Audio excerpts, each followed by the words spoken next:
So there has been this thing going around the interwebs that has been gaining traction. Rent is theft. Often followed by landlords are parasites, housing should be free, and arrest them all. And you see it almost everywhere. You see it on Reddit, on Facebook, Twitter, even see it on far-right areas like 4chan, so what the heck is going on here? The sentiment is understandable, at least. The rent really is too darn high. In fact, there is an entire political party dedicated to it. Rent has skyrocketed in the USA in the last 2 decades, and while most people's earnings have unfortunately largely stayed the same, it's frustrating, it's annoying, nobody likes paying rent. Unfortunately, this has led to many people misplacing this blame on landlords when it should really fall on government incompetence, the Federal Reserve, and big bank greed. But to understand why this is, first off we need to explain why rent is not an inherently unfair transaction. For instance, take the following scenario. This dude is Todd. Todd has been saving up by working a soul-crushing desk job that he hates for the last 15 years, and would now like to buy a house. Todd puts money down on a loan to buy land and pays some construction workers to build his dream home. Now, if you are like most people, you probably don't see anything wrong with this transaction. He paid some guys to build a home, both parties benefited, so no problem, right? But here's the thing, if you understand this, you actually kind of already understand why rent is not theft. To find out why, let's continue. 5 years later, Todd's job forces him to move to another state, but he still owes money on his mortgage, and he can't afford to pay the upkeep on 2 places at once. So Todd now has a choice. He can either sell his home to another buyer to pay off his mortgage and move on, or he can rent it out. Todd decides to keep his home, and so he rents it out to this dude Carl. This is where we run into the outcries. The argument goes that because Todd is not actually providing Carl with any kind of labor, he is just leeching off Carl by holding the housing as a commodity, often alongside risk and investing isn't real work or it's not valuable.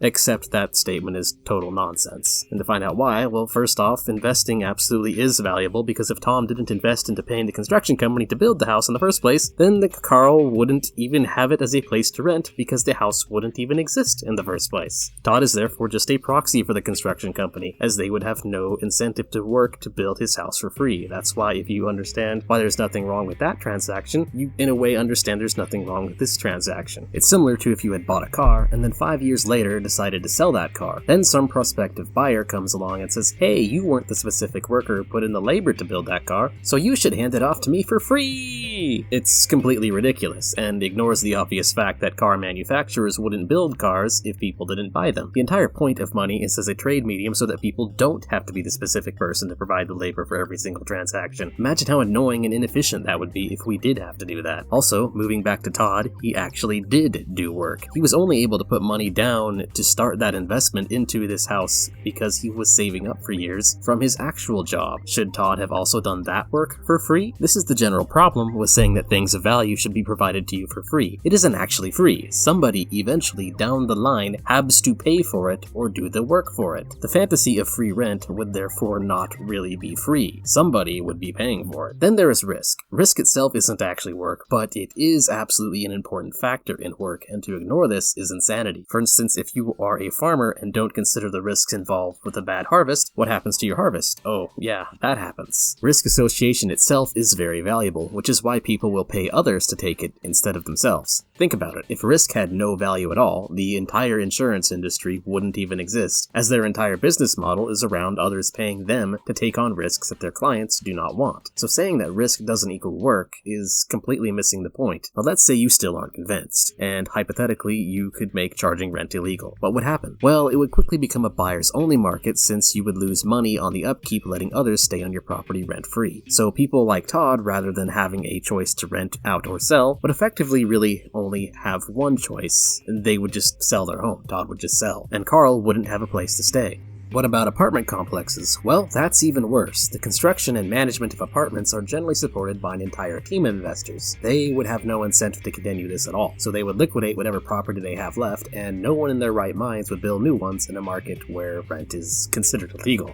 As the low-cost housing market then erodes, we would quickly find out that risk does indeed provide value to society, because as it turns out, building properties isn't free. So in other words, making rent illegal really just means requiring everyone to sell on ownership. dictatorship. And the stupidest thing about that is that since renters are generally people who can't afford to buy, this broken market could end up hurting the poor the most. Now, at some point, that guy with the funky hairdo is going to stand up and shout, "But private property is exploitation! All private property should be abolished and communally owned," and thus the mask comes off. The whole rent is theft thing is just another spin on the ridiculous old Marxist narrative that private property should be owned by some collective force. I've already made a video on this explaining why socialism and communism just results in a totalitarian state. A link shall be in the description below. In short, it won't actually be the collective that owns the private property, but the government, and our so-called free housing will more likely be just a government-mandated cuck shed alongside our government-mandated 12 hours a day slave job. Yeah, hard pass. This idea that we can fix the low-cost housing crisis by swapping our entire economic and political system for one that has a track record of complete failure and dictatorships is also pure insanity. The conclusion to this is that when someone says rent is theft, they are basically saying that either construction workers should work for free, or people should take on risks and investments for them for free, or the government should just own everything, because that's totally not an idea that has been tried and failed before. How actually it has. But guess what demanding someone give something for free to you is called? Oh yeah, that's called theft. So not only is rent not theft, but demanding someone give you their private property for use for free is theft.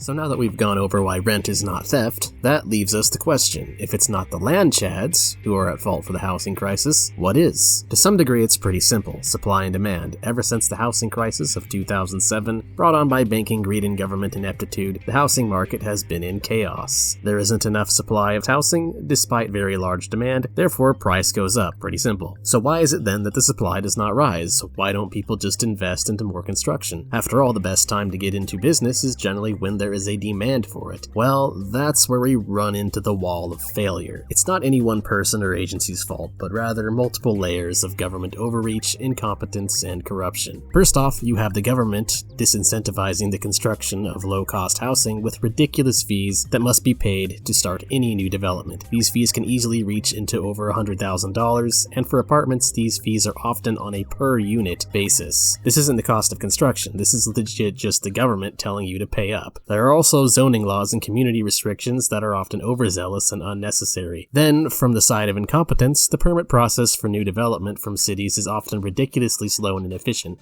sometimes lasting years to get anything approved, making the investment even riskier. You also get inept people who propose ideas to fix the housing crisis that don't actually help, such as progressives whining about gentrification, despite the fact that even left-wing publications these days admit that the impact of gentrification is well overblown. The ideas like rent control as well, which can help in the short term but have a long-term effect of disincentivizing development because it targets the symptoms, not the problem. These are pie-in-the-sky ideas that waste time and don't actually help in the supply of housing. Lastly, you get issues of corruption and greed. You see, everything I just mentioned is not really that hotly debated among economicists. Nearly all of them agree. So why the inaction from Congress to loosen restrictions and make things easier? Well, a sad part of it is because not everyone wants to fix the housing crisis. Inflated housing costs are good for people who just want to park billions in real estate. So a lot of lobbying and resolving door-back deals goes on that often prevents Congress from moving their butts. In conclusion, the irony here is that the problems leading to the rent spikes are largely to blame on government, and yet the claim that rent is theft generally comes packaged with the idea that we should abolish private property and give the government full control of dividing it out, when it's exactly that kind of thinking that gets us into these messes. Thank you for watching.